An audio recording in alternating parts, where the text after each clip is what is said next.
everyone. So welcome back to another session of Child Rights Unit 1. നമ്മൾ ഇന്ന് നോക്കാൻ പോകുന്നത് understanding child rights from the perspective of affected people എന്താ എന്നുള്ളതാണ്. ഒന്നുമില്ല, കുട്ടികളുടെ പ്രശ്നങ്ങൾ മനസ്സിലാക്കാൻ വേണ്ടിയിട്ട് നമ്മൾ അവരുടെ ഒരു പെർസ്പെക്റ്റീവിൽ അവരുടെ അടുത്തേക്ക് അപ്രോച്ച് ചെയ്യുക. അതാണ് ഇവിടെ ഉദ്ദേശിക്കുന്നത്.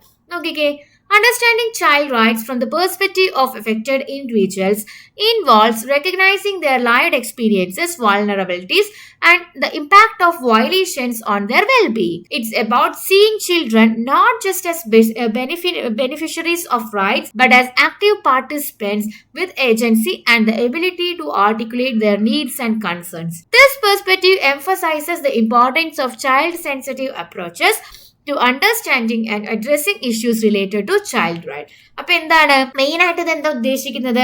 കുട്ടികളുടെ കൂടെ നിന്നിട്ട് അവരുടെ ലൈവ് എക്സ്പീരിയൻസുകളും അവരുടെ വീക്ക്നെസ്സുകളും എവിടെയാണ് അവർക്ക് പ്രശ്നം വന്നത് എല്ലാം നമ്മൾ അവരുടെ ഒപ്പം നിന്നിട്ട് എന്ത് ചെയ്യാണ്, മനസ്സിലാക്കി എടുക്കുകയാണ് ചെയ്യുന്നത്. മാത്രമല്ല, ഇത് അവരുടെ എന്താ പറയുക, ഈ ചൈൽഡ് റൈറ്റ് എന്ന് പറയുന്നത് അവരുടെ അവകാശമാണ് എന്നുള്ളതിൽ ഉപരി നമ്മളെന്താ അവരെയും അതിൽ പാർട്ടിസിപ്പേറ്റ് ചെയ്യിപ്പിച്ചുകൊണ്ട് അവരതിൻ്റെ ഭാഗമാണ് എന്നുള്ളത് മനസ്സിലാക്കുകയാണ് ചെയ്യുന്നത്. ജസ്റ്റ് കുട്ടികളാണ്, അത് അവരുടെ അവകാശമല്ലേ എന്ന് പറഞ്ഞു വിടുന്നതിന് പകരം അത് അവരതിൻ്റെ ഭാഗമാണ് എന്ന് പറഞ്ഞ് അവരെ ഉൾപ്പെടുത്തിക്കൊണ്ട് അവരെ സപ്പോർട്ട് ചെയ്യുക, അവരെ പ്രൊട്ടക്ട് ചെയ്യുക, അവരെ പ്രശ്നങ്ങൾ പഠിക്കുക, ഇതെല്ലാമാണ് നമ്മൾ ഉദ്ദേശിക്കുന്നത്. ഓക്കെ, ഇതിന്റെ കുറച്ച് കീ കമ്പോണൻസ് ആണ് നമ്മൾ പറയുന്നത്.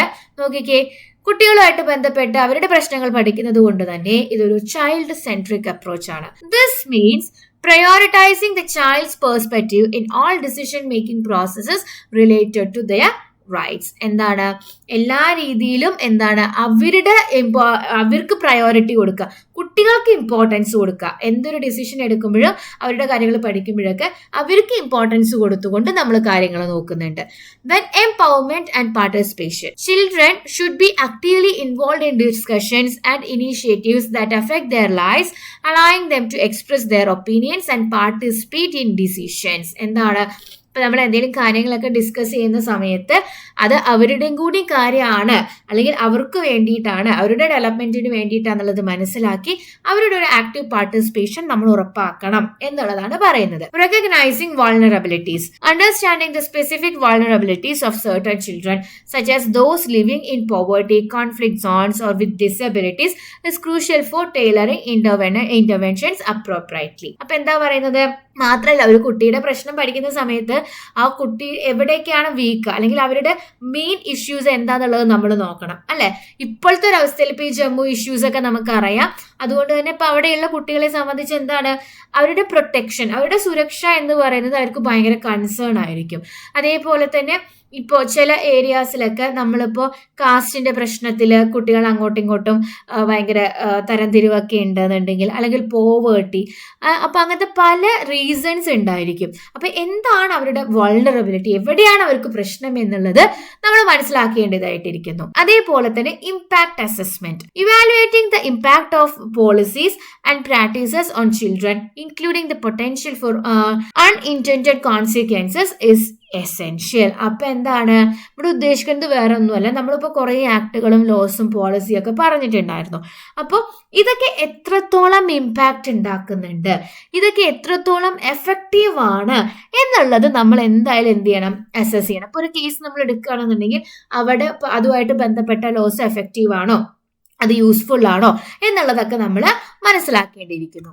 ദെൻ മറ്റൊരു കീ കമ്പോണന്റ് എന്ന് പറയുന്നത് അഡ്രസ്സിംഗ് റൂട്ട് കോസസ്. എന്താ, understanding the underlying factors that contribute to violations of child rights such as poverty, discrimination, conflict is necessary for long-term solutions. എന്താണ്, ഒരു കുട്ടിയുടെ പ്രശ്നം എന്താന്നുള്ളത് ജസ്റ്റ് അപ്പോഴത്തെ പ്രശ്നം എന്താ എന്നുള്ളതല്ല, മെയിൻ ആയിട്ടുള്ള റീസൺ എന്താണ്, അതായത് ഉള്ളിലേക്ക് ഇറങ്ങി ചെന്നുകൊണ്ട് എന്താണ് അവരുടെ എക്സാക്ട് റീസൺ എന്നുള്ളത് നമ്മൾ നോക്കിയാലാണ് നമുക്കൊരു ലോങ് ടേം സൊല്യൂഷൻ കൊടുക്കാൻ പറ്റൂ എന്നുള്ളതാണ് പറയുന്നത്. Then focus on positive outcomes. എന്താണ്, Effort should be directed toward creating environment where children can thrive and realize their full potential, ensuring their well-being and development. എന്താണ് നമ്മുടെ കുട്ടികൾക്ക് ഡെവലപ്മെന്റിനും അവരുടെ ആ ഒരു റിക്കവറിക്കൊക്കെ ആവശ്യമായിട്ടുള്ള ഒരു പോസിറ്റീവ് എൻവയോൺമെന്റ് എന്ത് ചെയ്യണം, ക്രിയേറ്റ് ചെയ്യേണ്ടത് നമ്മുടെയും കൂടി ആവശ്യമാണ്. അങ്ങനത്തെ സിറ്റുവേഷൻസ് എവിടെ നമുക്ക് കൊടുക്കാം, അവരെ എങ്ങനെ നമുക്കൊരു പോസിറ്റീവ് ഔട്ട്കമ്മിലേക്ക് കൊണ്ടുവരാം, അതെല്ലാം നമ്മൾ നോക്കിക്കണ്ട് ചെയ്യണം എന്നാണ് പറയുന്നത്. ഓക്കെ, പിന്നെ അവിടെ കുറച്ച് എക്സാമ്പിൾസ് ആണ് പറയുന്നത്. നോക്കിക്കേ, ഇപ്പൊ എഡ്യൂക്കേഷന്റെ കേസിൽ a child living in poverty may have limited access to quality education due to financial constraint or lack of resources. Understanding their experience involves acknowledging the barriers they face and advocating for inclusive and accessible education. ഇപ്പോൾ പഠിക്കാൻ ബുദ്ധിമുട്ടുള്ള poverty കാരണം പഠിക്കാൻ ബുദ്ധിമുട്ടുള്ള ഒരു കുട്ടിയാണെന്നുണ്ടെങ്കിൽ അവർക്ക് quality education കിട്ടാനുള്ള chance ചിലപ്പോൾ കുറച്ച് കുറവായിരിക്കും. സോ അങ്ങനത്തെ കേസസിൽ എന്താണ്, എവിടെയൊക്കെയാണ് അവരുടെ പ്രശ്നങ്ങൾ, എന്തൊക്കെയാണ് ബാരിയേഴ്സ്, അതൊക്കെ നോക്കിയിട്ട് ഒരു ഇൻക്ലൂസീവ് എഡ്യൂക്കേഷൻ ആവശ്യമായിട്ടുള്ള കാര്യങ്ങൾ നമ്മൾ ചെയ്തു കൊടുക്കണം എന്നാ പറയുന്നത്. പിന്നെ ചൈൽഡ് ലേബറിൽ പെട്ട കുട്ടിയെ വിചാരിക്കുക. Children forced into labor may have their right violated, including their right to education, health, and leisure. Understanding their experiences involve recognizing the exploitation they face and advocating for policies that protect children from the child labor. അപ്പൊ എന്താണ്, ബാലവേലയൊക്കെ ചെയ്യുന്ന ഒരു കുട്ടിയുടെ കേസാണ് നമ്മൾ പഠിക്കാൻ പോകണമെന്നുണ്ടെങ്കിൽ നമുക്കറിയാം ചൈൽഡ് റൈറ്റ് തന്നെ അവിടെ വയലേറ്റഡ് ആണ്. മാത്രമല്ല അവരുടെ ഹെൽത്ത് ഭയങ്കരമായിട്ട് പോയിട്ടുണ്ടായിരിക്കും, അവർക്ക് എഡ്യൂക്കേഷൻ കിട്ടുന്നില്ല. സോ അവിടെ എന്താണ്, അവർ എത്രത്തോളം എക്സ്പ്ലോയിറ്റേഷൻ അവർ ഫേസ് ചെയ്യുന്നുണ്ട്, അതേപോലെ ഇനിയും പോളിസീസ് അല്ലെങ്കിൽ ആക്ടുകളെല്ലാം എത്രത്തോളം സ്ട്രോങ് ആക്കാൻ പറ്റും, അതൊക്കെ നമുക്ക് അവിടെ ആ ഒരു കേസിൽ പഠിക്കാൻ പറ്റും. Then conflict and violence. Children affected by conflict and violence may experience trauma, displacement, and loss. Understanding their experience involve providing them with access to psychosocial support, education, and protection. ഇപ്പം ഞാൻ പറഞ്ഞു, ഇപ്പം ജമ്മു കാശ്മീരിലത്തെ ആ ഒരു ഇഷ്യൂ ഒക്കെ നോക്കുകയാണെന്നുണ്ടെങ്കിൽ അവിടെയുള്ള കുട്ടികളൊക്കെ ഭയങ്കര ട്രോമയിലായിരിക്കും, അല്ലെങ്കിൽ ഇപ്പം ആ ഇൻസിഡൻറ്റുമായിട്ട് റിലേറ്റഡ് ആയിട്ടുള്ള കുട്ടികളൊക്കെ ഉണ്ടെങ്കിൽ, ഇപ്പം നമ്മുടെ കേരളത്തിൽ തന്നെ ആരതി നമ്മൾ കണ്ടിട്ടുണ്ടായിരുന്നു. സോ അവരുടെയൊക്കെ മക്കൾ, ആ 2 ട്വിൻസ് സ്വന്തം മുത്തശ്ശനെ വെടിവെച്ച് കൊല്ലുന്നത് കണ്ടവരാണ്. സോ അതൊക്കെ എന്ന് പറഞ്ഞാൽ ഭയങ്കര ട്രോമ ഉണ്ടാക്കുന്ന കേസസ് ആണ് അല്ലേ. സോ അങ്ങനത്തെ സിറ്റുവേഷനിൽ നമ്മൾ അങ്ങനത്തെ ഒരു കേസാണ് നമ്മൾ ഹാൻഡിൽ ചെയ്യുന്നതെന്നുണ്ടെങ്കിൽ അവർക്കപ്പോൾ കുറച്ചൊരു സോഷ്യൽ സപ്പോർട്ട്, അതായത് സൈക്കോളജിക്കലിയും കൂടി നമ്മൾ അവർക്ക് സപ്പോർട്ട് കൊടുക്കേണ്ടതായിട്ടുണ്ട് അല്ലേ. സോ അങ്ങനത്തെ കാര്യങ്ങളൊക്കെ നമ്മൾ ശ്രദ്ധിക്കണം എന്നാണ് പറയുന്നത്. Then disability. Children with disabilities may face discrimination and exclusion. അതേപോലെ തന്നെ understanding their experience involve advocating for inclusive education, health care and other services that ensure their rights are respected. ഇപ്പം എന്താ, ഇപ്പം ഡിസബിലിറ്റി ഉള്ള കുട്ടിയുടെ ഒരു കേസൊക്കെയാണ് നമ്മൾ എടുക്കുന്നതെന്നുണ്ടെങ്കിൽ എങ്ങനെയാ, അവർ ഒരുപാട് കളിയാക്കൽ അങ്ങനത്തെ പ്രശ്നങ്ങളും കൂടി അവർ ഫേസ് ചെയ്തിട്ടുണ്ടായിരിക്കാം, ഡിസ്ക്രിമിനേഷൻസും അതേപോലെ തന്നെ ഒന്നിലും കൂട്ടാതിരിക്കുക. സോ അതൊക്കെ പഠിച്ച് അതിനാവശ്യമായിട്ടുള്ള കാര്യങ്ങളാണ് നമ്മൾ ചെയ്യേണ്ടത്. അപ്പോൾ എന്താണ്, understanding child rights from the perspective of affected people എന്ന് പറയുമ്പോൾ സംഭവം അത്രയേ ഉള്ളൂ, നിങ്ങൾ ഇത്രേ ആലോചിക്കേണ്ടുള്ളൂ.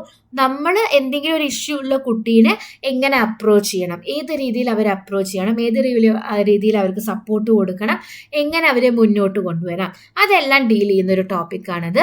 അപ്പോൾ അതിൻ്റെ കുറച്ച് കീ കമ്പോണൻസ് പറഞ്ഞിട്ടുണ്ട്. Child centric approach, empowerment, participation, അതേപോലെ തന്നെ recognising vulnerability, impact assessment, addressing root cause, focus on positive outcome. ഇത് ഓരോന്നും എന്താണെന്നുള്ളത് ഡീറ്റെയിൽ ആയിട്ട് എഴുതാൻ നോക്കുക കേട്ടോ. പിന്നെ കുറച്ച് എക്സാമ്പിൾസ് എന്ന് പറഞ്ഞിട്ട് ഇങ്ങനത്തെ എക്സാമ്പിൾസ് വേണമെങ്കിൽ നിങ്ങൾക്ക് എഴുതാവുന്നതേ ഉള്ളൂ. ഇപ്പോൾ നിങ്ങൾക്ക് വേണമെങ്കിൽ ഓൺ എക്സാമ്പിൾസ് എഴുതാം, കുഴപ്പമൊന്നുമില്ല. ഓക്കെ, അപ്പോൾ ഇത്രയും കാര്യങ്ങളാണ് ഈ ടോപ്പിക്കിലുള്ളത്. നെക്സ്റ്റ് സെഷനിൽ നെക്സ്റ്റ് ടോപ്പിക്കുമായിട്ട് കാണാം കേട്ടോ. ബൈ.